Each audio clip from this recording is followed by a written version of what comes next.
अस्सलाम वालेकुम। दुरूद शरीफ पढ़ना।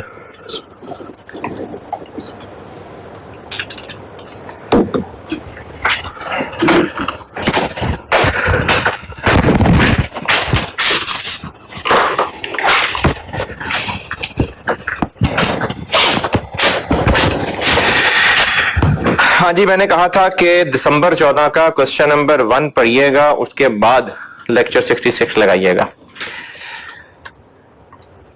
दो सब्सिडरीज हैं, उसमें एक लोकल सब्सिडरी है और एक फॉरेन सब्सिडरी है।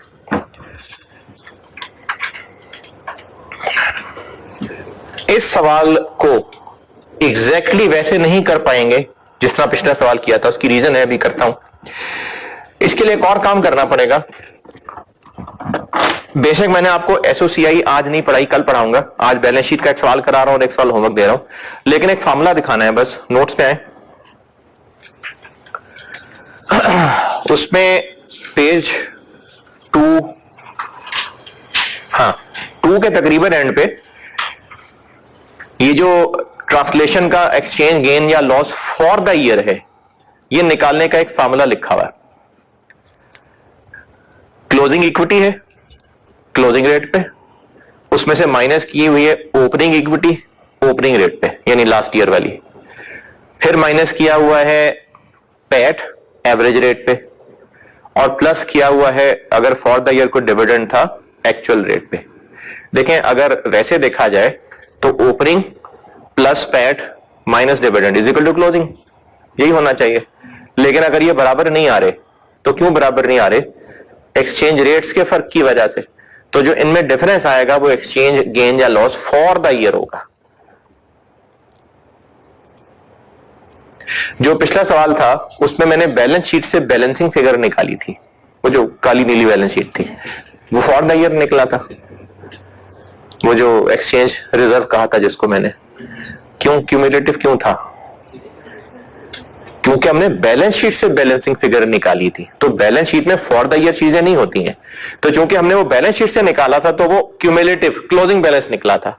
लेकिन जहां पर हम अगर एक्सचेंज गेन या लॉस फॉर द ईयर निकालना चाहें तो इस फार्मूले से निकलता है। ये मैंने इस्तेमाल कल करवाना है, नहीं इस्तेमाल तो खैर आज भी करने लगा हूं, लेकिन प्रॉपर एसओसीआई के सवाल का है ये, और वो मैंने कल कराना है। अभी इस सवाल में इसकी जरूरत क्यों है वो बताता हूं। इस फार्मूले पे कोई एतराज? ये formula okay? Equity opening plus PAT minus dividend is equal to closing equity होनी चाहिए, अगर कोई और ट्रांजैक्शंस नहीं है तो। लेकिन अगर ये बराबर नहीं आ रहे तो वो एक्सचेंज रेट के फर्क की वजह से बराबर नहीं आ रहे, तो उससे निकलेगा वो फॉर द ईयर का एक्सचेंज गेन लॉस। अच्छा, अब एक बस नोट को रखें, अब एक वैसे बेसिक अकाउंटिंग की बात है। अगर आपको ये पिछले साल तक की क्यूमुलेटिव एक्सचेंज रिजर्व की फिगर पता हो और हम for the year exchange gain loss निकाल सकते हो, तो ऐड कर लें तो क्लोजिंग आ जाएगा ना। इस सवाल में हमें यह तरीका लगाना पड़ेगा। क्यों? चले सवाल करते हैं। गुडविल,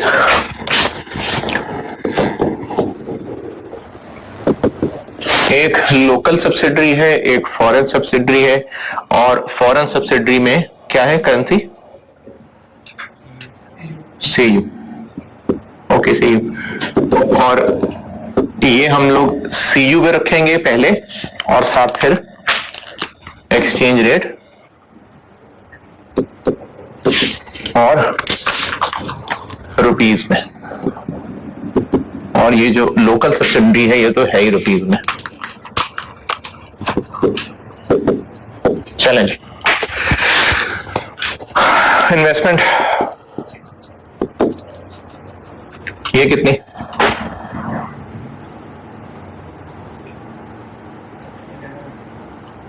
दी हुई है, क्लियरली दी हुई है, टेबल में दी हुई है 2000, ये 300। फेयर वैल्यू ऑफ एनसीआई है या प्रोपोर्शनेट है? फेयर वैल्यू जी, ये भी गिवन है 540 90 लेस नेट एसेट्स एक्विजिशन पे कैपिटल कितना, ये लिखना नहीं अभी, और 120। ये बड़ा मजे का पॉइंट है, ये 1800 नहीं आएगा अगर, ये तो आज बैलेंस शीट में 1800 है, और आज क्या डेट है, 30 जून 14। एक्विजिशन कब थी, फर्स्ट नहीं ये, हाँ ठीक है, एलएस की 1 जनवरी 12, और 1 जनवरी 12 पे तो हम ये 1 जनवरी 12 की फिगर्स ले रहे हैं, जबकि 13 में कब, अगस्त में पता नहीं, फर्स्ट, अच्छा 13 में हमने कहीं बोनस इशू किया, हम नहीं मतलब एलएस ने, तो बोनस इशू किया है तो इसलिए कैपिटल ज्यादा हो गया होगा, तो 1800 वो है जो ईयर एंड पे है, तब इतना नहीं था। कितना बोनस इशू किया, तो फिर ये 120% है। वापस चलते हैं, 1800 को 1.2 से डिवाइड करते हैं, 1500। अच्छा, ये तो फिर किसी ना किसी को तो क्लिक कर ही गया होगा। इसका दूसरा इफेक्ट वो बड़ा मुश्किल सा है, वो मैं कराता हूं तो बताता हूं। ये 1500 ओके, रिटेन अर्निंग्स दी हुई है 250, 160। फेयर वैल्यू एडजस्टमेंट है कोई,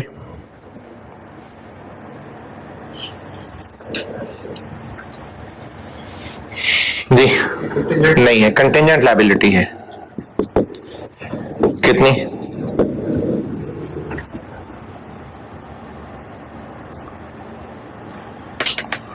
पच्चीस या 6, किसकी है ये, एलएस की एफएस की, एलएस की।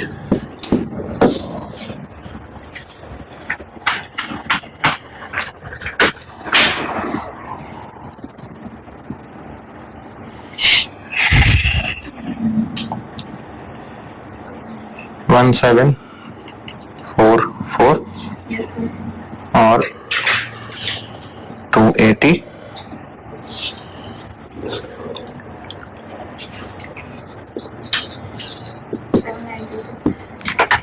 796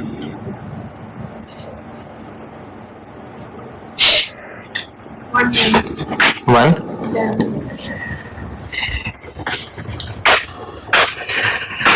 अच्छा, मैंने कहा था कि बैलेंस शीट का अगर सवाल है तो आप गुडविल में हर ईयर का अलग अलग करना अवॉइड कर सकते हैं, लेकिन फिर भी मैंने बोला था कि आप आदतन अलग अलग कर लें।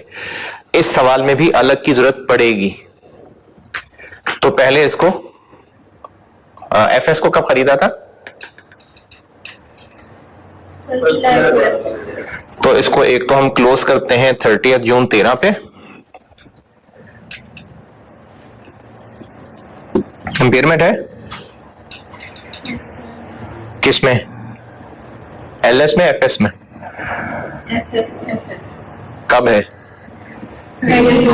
14 में, ठीक है। इसमें नहीं है, नहीं, तो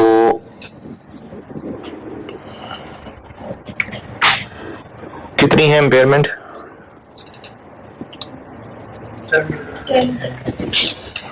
10। इसमें 14 में भी नहीं है इंपेयरमेंट, और एक लाइन खाली छोड़ के ये हो गया 100 और ये हो गया 796।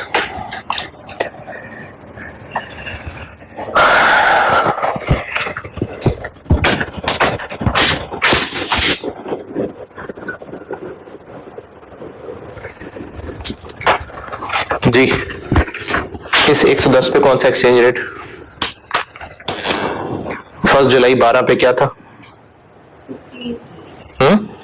15। 30 जून 13 पे क्या था, 16.8। 30 जून 14 पे क्या था, 17.3 और 17.3।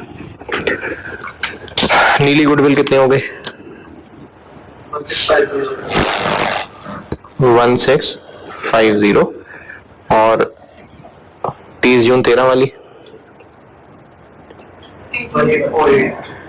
16.8 इंटू 110 1848 और ये आ गया एक्सचेंज गेन और ये एक्सचेंज गेन है 2019 का कितना 198। एक चीज वैसी टैली कराने के लिए बता रहा हूं 2019 की ग्रुप बैलेंस शीट बनाते हैं तो एक्सचेंज रिजर्व्स के अंदर एक्सचेंज रिजर्व्स जो पेरेंट वाला पोर्शन होता है उसमें ये फिगर कितनी लिखते हैं हम उसका कितने परसेंट 75 कितना है अच्छा अब पेज दूसरे पेज पे देखें टॉप पे ये लिखा हुआ है ना कि 2013 में एक्सचेंज रिजर्व में गुडविल के नाम पे कितना आ रहा था तो 148 समथिंग आ रहा था तो ये वहां से वैसे ही मैंने अखलाकन टैली कराई एक चीज। चले इंपेयरमेंट 17.3 से 173 और 30 जून 14 की गुडविल 1730 तो लग तो गेन ही रहा है।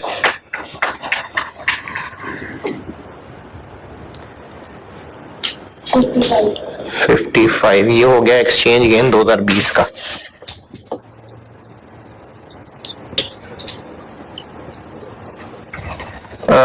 ये क्या मैंने किया अरे ये 13 है और ये 14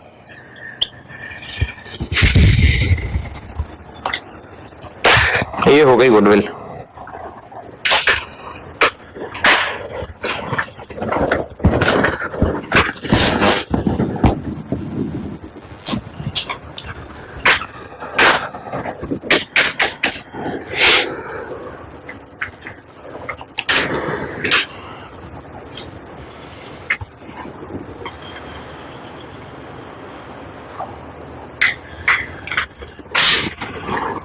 वर्किंग 2 की थी हमने बैलेंस शीट की ट्रांसलेशन।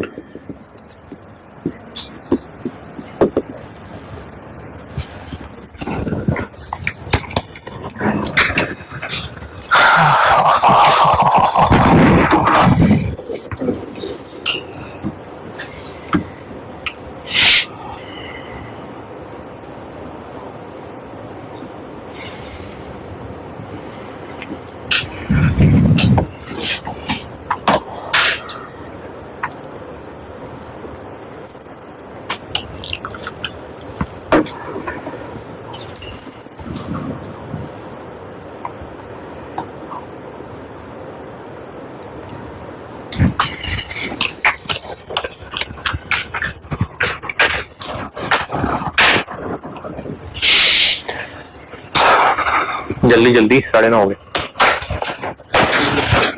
Goodwill okay.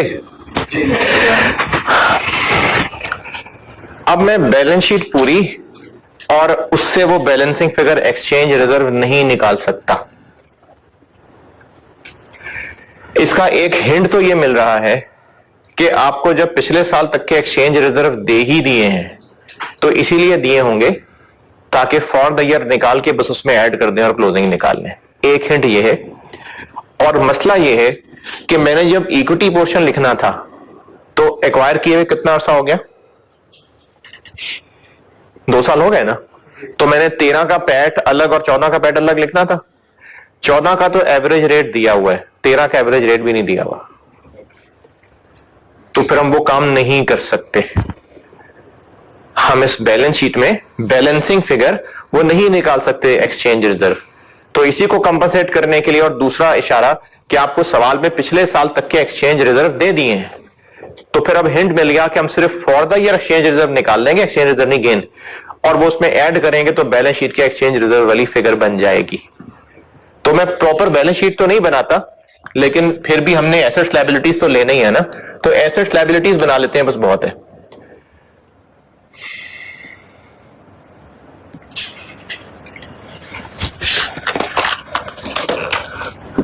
एफएस के एसेट लायबिलिटीज क्या क्या थे? पीपीई है, सीयू में कितना था? 250, कोई एडजस्टमेंट? कुछ भी नहीं, फेयर वैल्यू एडजस्टमेंट तो है ही कुछ नहीं, 250। और क्या क्या एसेट्स हैं? करंट एसेट्स हैं, इनमें कोई एडजस्टमेंट नहीं। ये कितने? 450। और क्या है? करंट लायबिलिटीज, इनमें भी कोई एडजस्टमेंट नहीं है। और ये है कितने? 300। और इन तीनों पे लगा लेते हैं हम 30 जून 14 वाला रेट, 17.3।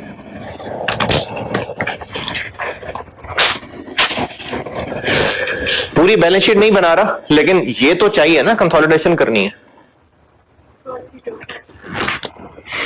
4325 7785 5190।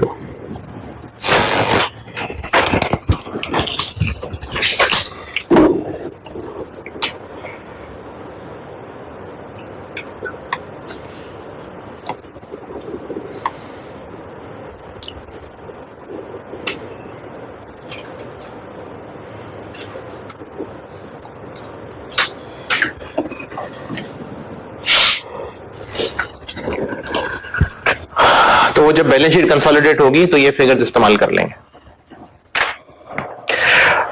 फिर पिछले सवाल में इस वर्किंग का एक पर्पस था, वो एक्सचेंज रिजर्व की फिगर निकालना।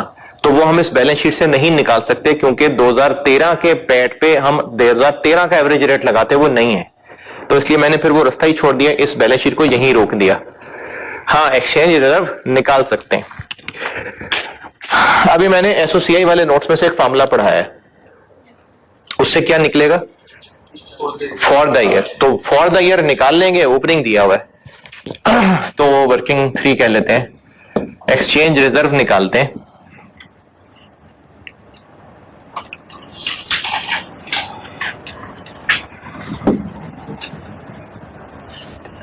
पहले बैलेंसिंग करके निकाले थे, अब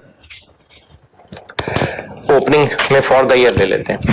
फॉर द ईयर निकालते हैं, उसका formula closing net assets closing rate पे। नेट एसेट्स मतलब इक्विटी, कोई एडजस्टमेंट तो है नहीं, तो इक्विटी वही है ना जो बैलेंस शीट सवाल में आ रही है। तो एफएस की 30 जून 14 पे इक्विटी कितनी है?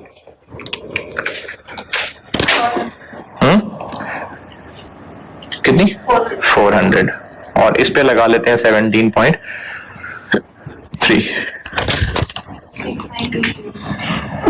2 ओपनिंग यानी पिछले साल के नेट एसेट्स 30 जून 13 के। उल्टा चलते हैं, क्योंकि फॉर द ईयर प्रॉफिट वगैरह है, तो यहां से उल्टा चलते हैं। इसमें से पैट लेस कर देते हैं, कितना दिया हुआ है? 30। और डिविडेंड अगर कोई है तो ऐड बैक कर देते हैं। 15% किस पे लगेगा? 1500 पे के अच्छा नहीं, सॉरी एफएस है, सॉरी, ठीक है। तो 120 पे लगेगा तो 18। और इस पे लगा देते हैं पिछले साल वाला रेट। पिछले साल था 16.8।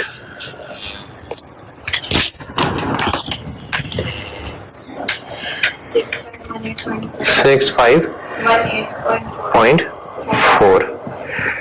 फिर इसमें से माइनस कर देते हैं पैट, और पैट पे लगा लेते हैं 14 का एवरेज रेट।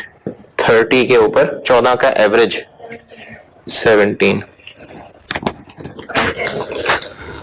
510।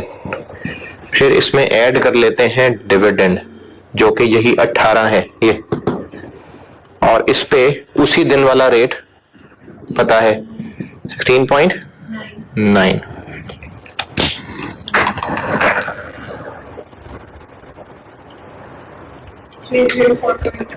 $304.2। तो ये निकल आएगा ट्रांसलेशन वाला, सिर्फ ट्रांसलेशन वाला निकलेगा या उसके अंदर गुडविल वाला भी शामिल होगा? एक्सचेंज रिजर्व हमने दो को मिला के कहा था ना, तो ये सिर्फ वो ट्रांसलेशन वाला निकलेगा या गुडविल वाला भी शामिल है इसके अंदर? सिर्फ ट्रांसलेशन वाला, गुडविल कहां है? इधर कुछ भी नहीं है, तो ट्रांसलेशन वाला निकलेगा फॉर द ईयर। कितना?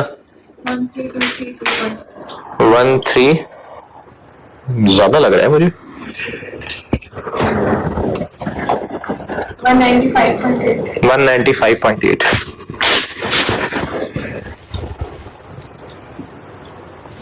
ये है फॉर द ईयर जो ट्रांसलेशन वाला गेन था।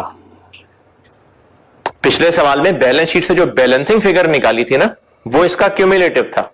अब हमने फॉर द ईयर निकाला है। ये सिर्फ वो ट्रांसलेशन वाला है, इसमें भी गुडविल वाला नहीं है शामिल, क्योंकि यहां कहीं भी नहीं है गुडविल। तो ये वो ट्रांसलेशन गेन निकला है। अच्छा, ट्रांसलेशन का मैं सिर्फ वर्ड फर्क करने के लिए कर रहा हूं, वरना ये भी एक ट्रांसलेशन एक्सचेंज एक ही बात है। मैं सिर्फ फर्क करने के लिए इसको ट्रांसलेशन कह देता हूं, गुडविल वाले को एक्सचेंज कह देता हूं। ये जो फॉर द ईयर गेन आया वो आ गया ये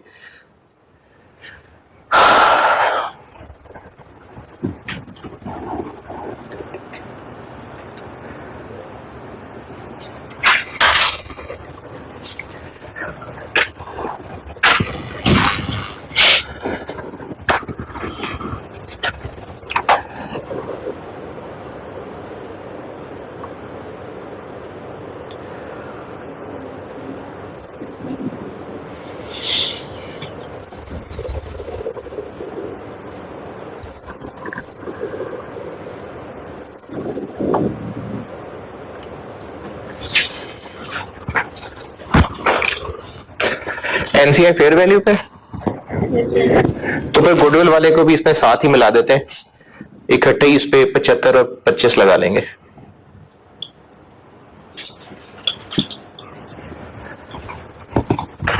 ये फॉर द ईयर है, गुडविल वाला कौन सा लूं?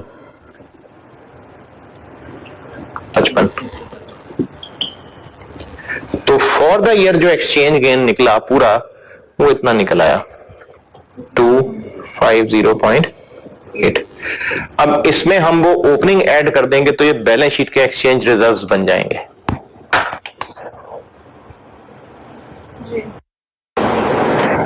इसी के नीचे चल रहा हूं।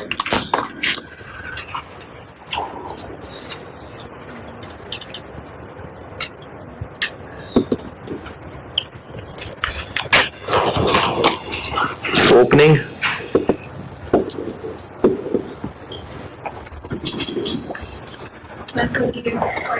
148.5 प्लस 463.05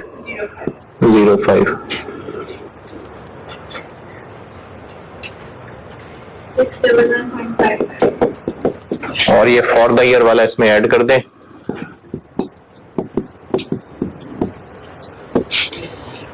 टू 50.8 का 75%।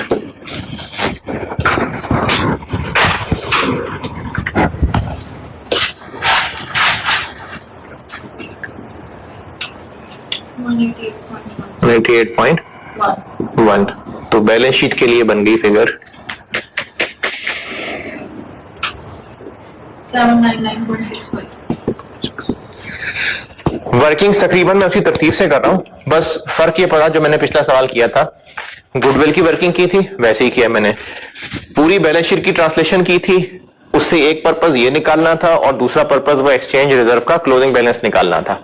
यहां पर हम वो क्लोजिंग बैलेंस इसलिए नहीं निकाल पाए क्योंकि पिछले साल का पैट एवरेज रेट नहीं पता, तो उसके लिए फिर ये वाला तरीका मजबूरन चलाना पड़ा।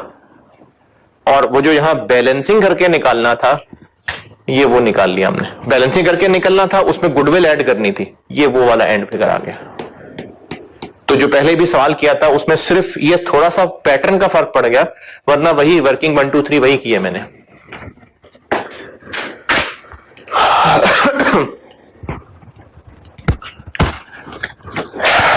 रिटेन्ड अर्निंग्स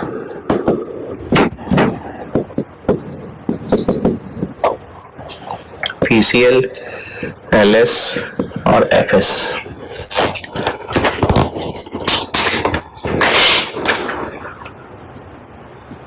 बैलेंस शीट में रिटेन अर्निंग्स हैं 3500, 900 और इस पे आता हूं भी लेस फ्री 250 और 160 इंटू 15 2400।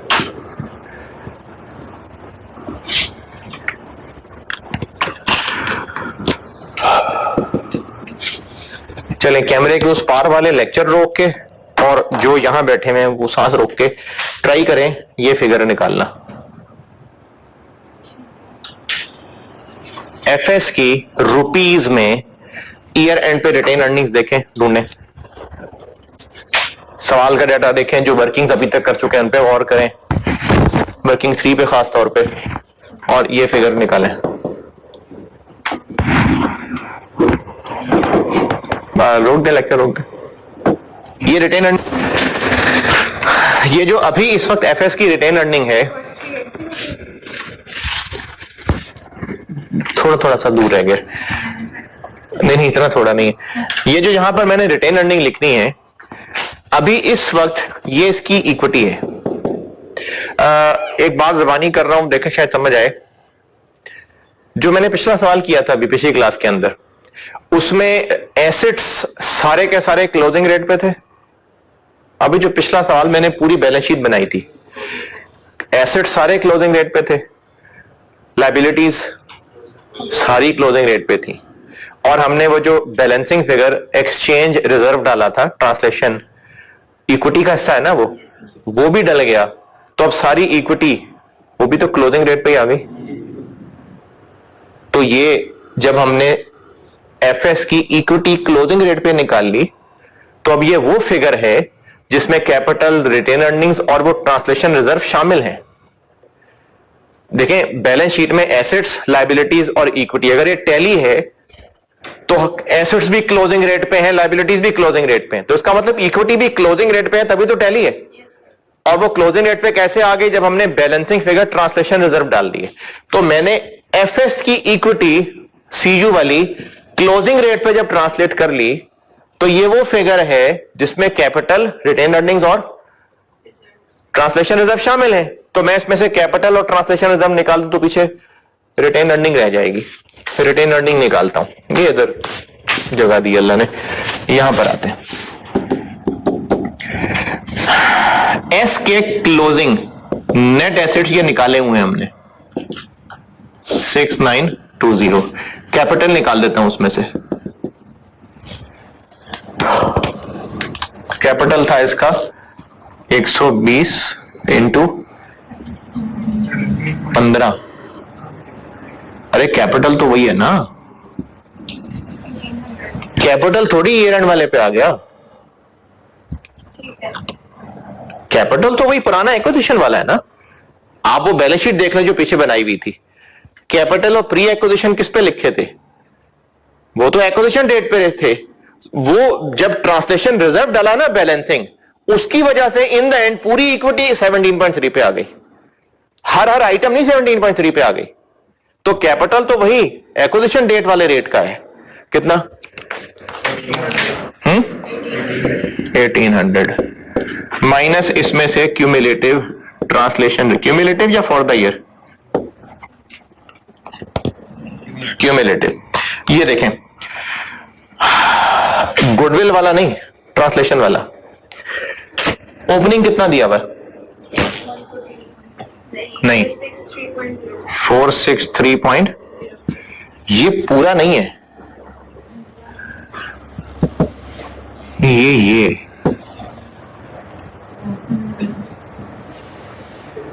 ये वो था जो पिछली बैलेंस शीट में कंसोलिडेटेड एक्सचेंज रिजर्व आ रहा था 75 लगा के, ये पूरा आ गया प्लस ये 195.8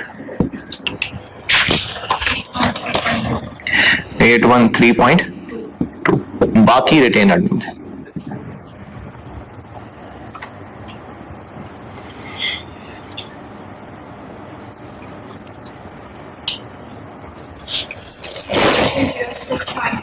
$4306.8 ये एफएस की रिटेन अर्निंग।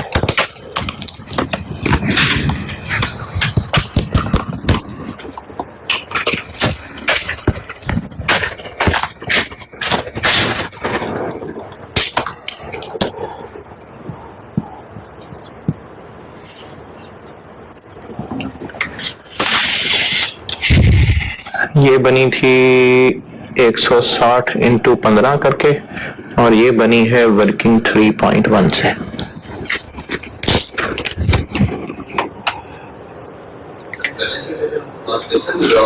जी, तो मैंने ट्रांसलेशन वाले ही उठाए। ये ट्रांसलेशन वाला ओपनिंग था, ये गुडविल वाला था, ये ट्रांसलेशन वाला था। लेकिन चूंकि ये वो था जो पिछली ग्रुप बैलेंस शीट में था, तो उसको फिर मुझे 75 से ग्रॉस अप करना पड़ा, और उसमें मैंने ये फॉर द ईयर वाला मिला दिया, तो क्लोजिंग ट्रांसलेशन रिजर्व बन गए।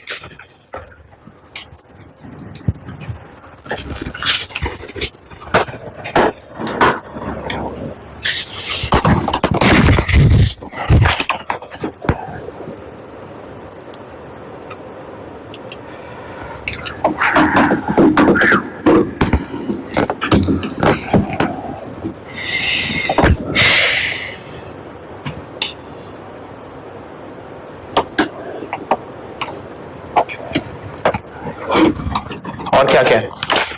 गुडविल की इंपेयरमेंट है,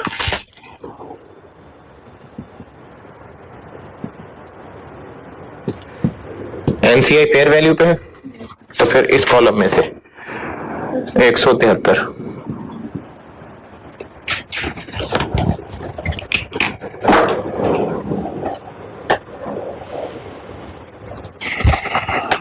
और क्या है सवाल में?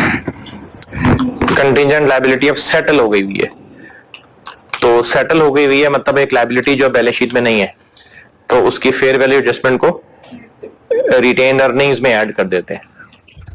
तो यहां पर ऐड हो जाएगी कंटिजेंट लायबिलिटी 6।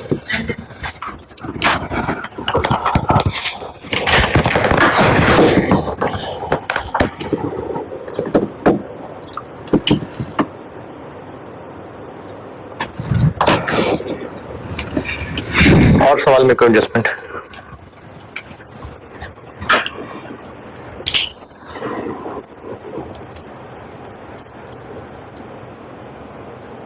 और कोई एक्सपेंस इनकम की एडजस्टमेंट? नहीं, और कुछ नहीं। रिटेन अर्निंग में आखिरी चीज, ये बड़ी मजे की चीज है।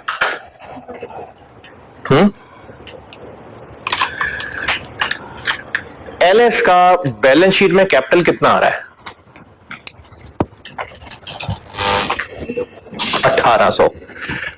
जबकि गुडविल में कितना लिखा है हमने? 1500। होता क्या है, नॉर्मल बैलेंस शीट कंसोलिडेशन की बात कर रहा हूं कि हम लोग पेरेंट की बुक्स में आने वाली इन्वेस्टमेंट और सब्सिडरी की बुक्स में आने वाला कैपिटल, प्रीमियम, प्री एक्विजिशन, ये आपस में उड़ा देते हैं, और उसके नतीजे पे गुडविल और एनसीआई क्रिएट हो जाती है। और वो जो उड़ाए हैं हमने, अब वो ग्रुप बैलेंस शीट में फिर नहीं शो होते। यानी जो पेरेंट की एस में इन्वेस्टमेंट है वो ग्रुप बैलेंस शीट में शो होगी है? नहीं। जो एस का कैपिटल आ रहा था वो ग्रुप बैलेंस शीट में शो होगा? नहीं होगा। दोबारा सुने, जो इन्वेस्टमेंट पेरेंट की बैलेंस शीट में आ रही होती है, इन्वेस्टमेंट इन एस, और जो एस की बैलेंस शीट का कैपिटल और प्री एक्विजिशन वाली चीजें, प्रीमियम वगैरह, ये आपस में नॉक ऑफ होकर खत्म हो जाते हैं। इनके बदले गुडविल क्रिएट हो जाती है और एनसीआई आ जाती है, और वो जो आपस में नॉक ऑफ होकर खत्म कर दिए वो फिर खत्म है, अब वो बैलेंस शीट से गायब हो जाते हैं। एस की बैलेंस शीट में कैपिटल कितना आ रहा है, जबकि यहां से गायब कितना किया हमने? तो बाकी 300 आता रहे? नहीं, फिर तो बैलेंस शीट आउट हो जाएगी। देखें, बैलेंस शीट से एस के 1800 कैपिटल हटा रहे हैं, जबकि यहां पर सिर्फ 1500 है। तो बाकी 300 आने दे।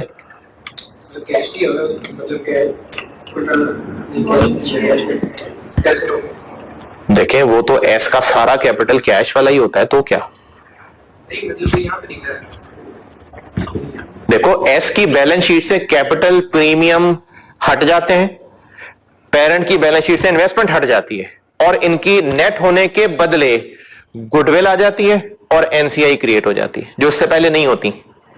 एनसीआई नहीं आ रही होती और गुडविल नहीं आ रही होती, तो इन्वेस्टमेंट और कैपिटल खत्म हो जाते हैं, इसकी जगह एनसीआई क्रिएट हो जाती है और गुडविल आ जाती है एक्विजिशन डेट वाली। तो हमने तो यहां से 1500 कैपिटल को हटाया है, बैलेंस शीट में तो 1800 आ रहा है, तो इस 300 का क्या किया जाए? क्यों?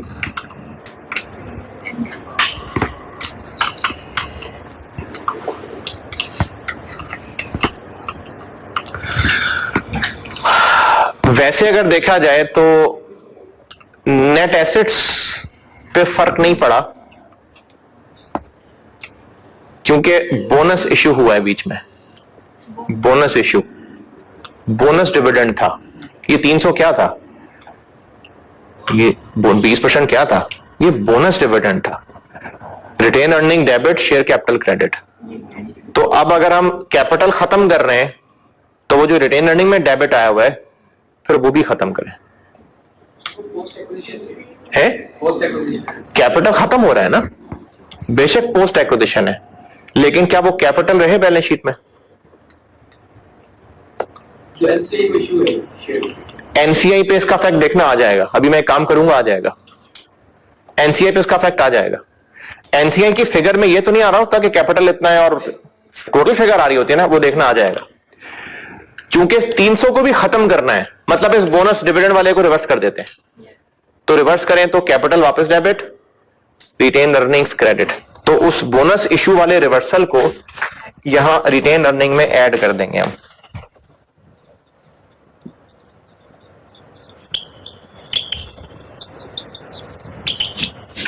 $300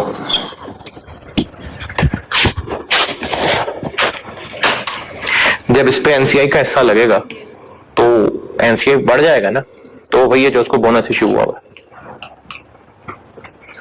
बस ये रिटेन अर्निंग खत्म, और यहां से इसका 956 इसका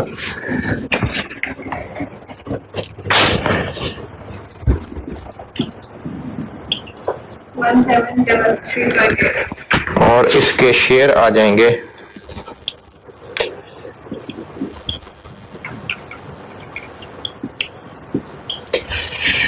इसका 80% और इसका 75।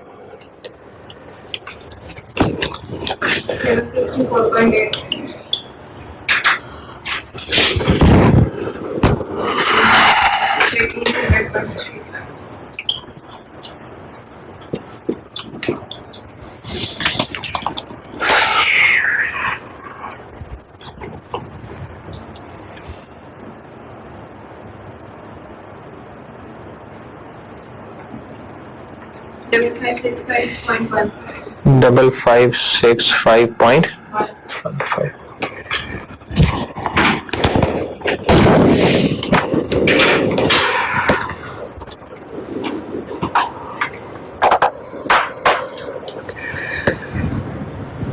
और लास्ट बस एनसीआई की वर्किंग कर दूं, बैलेंस शीट तो आप टैली कर ही लेंगे।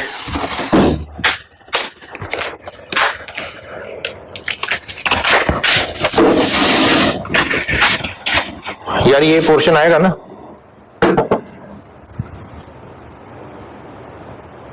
ये पोर्शन आ जाएगा।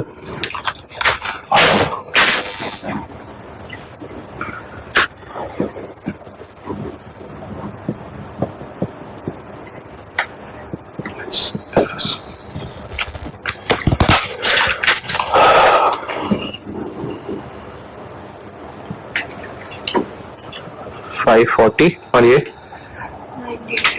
90 इंटू 15।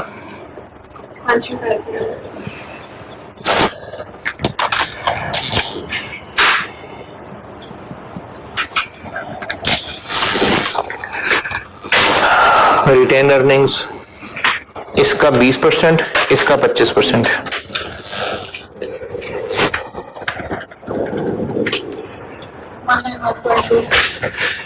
वन 191.2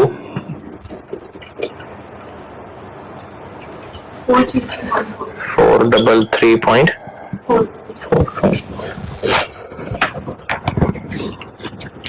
और एक्सचेंज, चूंकि एनसीआई फेयर वैल्यू पे है तो ये गुडविल वाला भी आना है, तो इसके लिए हम अलग अलग करने की बजाय एक शॉर्टकट लगाते हैं। 799.65 क्या करूं?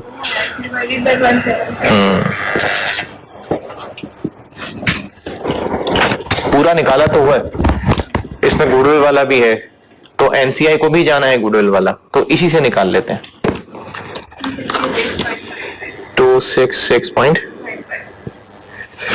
लें जी, बैलेंस शीट आप टैली कर लेंगे। इंटर कंपनी कुछ है नहीं, सिर्फ ऐड ही करना है सारा कुछ। ये हो जाएगा 731.2 और ये हो जाएगा 2050 और इनका टोटल बन जाएगा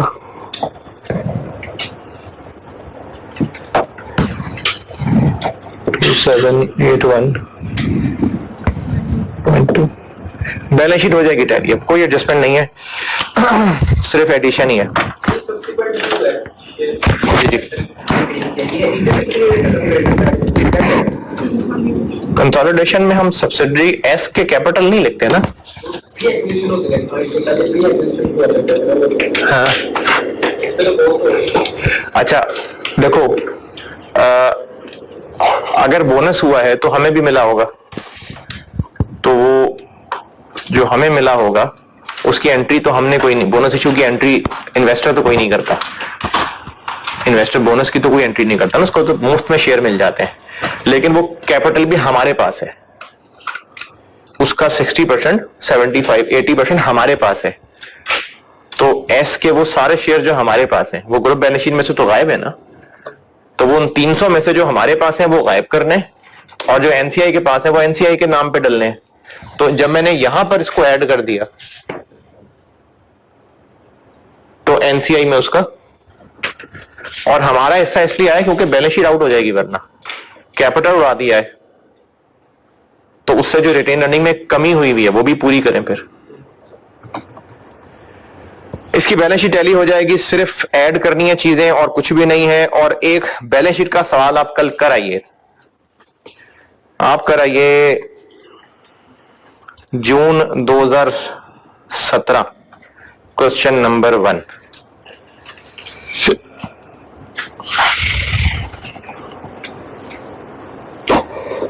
इसमें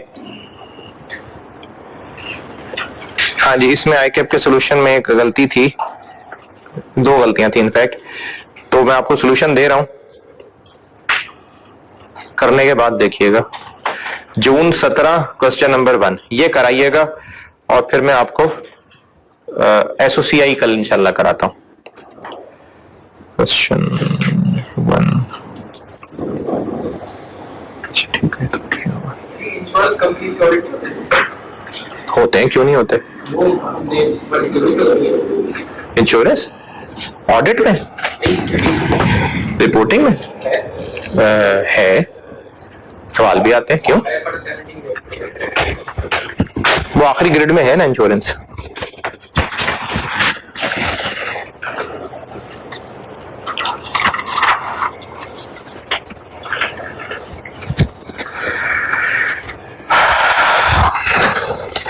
सही बुखारी में रिवायत है, और ये जो रिवायत है ना ये है तो गुलाम के लिए, और गुलाम अब नहीं है।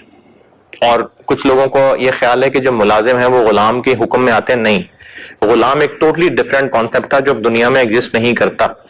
कहीं इलीगली करता तो करता हो, वरना दुनिया में अब एग्जिस्ट नहीं करता। तो ये है तो गुलाम के अल्फाज, लेकिन इससे जो मैसेज है वो हम एम्प्लॉय पे लगा सकते हैं। सही बुखारी में रिवायत है, रसूलुल्लाह सल्लल्लाहु अलैहि वसल्लम ने फरमाया, गुलाम जो अपने मालिक की खैर ख्वाही करता रहे, यानी अगर हम इसको अपने ऊपर लगा के देखें, अगर हम एम्प्लॉई हैं, आर्टिकल स्टूडेंट हैं, तो अगर हम अपने मालिक की खैर ख्वाही करता रहे और देखें मिलाया किससे, और अपने रब की इबादत भी तमाम हुस्न खूबी के साथ करे, तो उसे दुगना सवाब मिलता है। हम दुगना, डबल उस चीज को कहते हैं जो एक जैसे हो तो उनको मिला देते हैं। तो देखें कैसे उनको मिलवाया, इक्वेट किया है। गुलाम जो अपने मालिक की खैर ख्वाही करता रहे और अपने रब की इबादत भी तमाम उसने खूबी से करते के साथ करे, तो उसे दुगना सवाब मिलता है। कल मुलाकात होगी इंशाअल्लाह।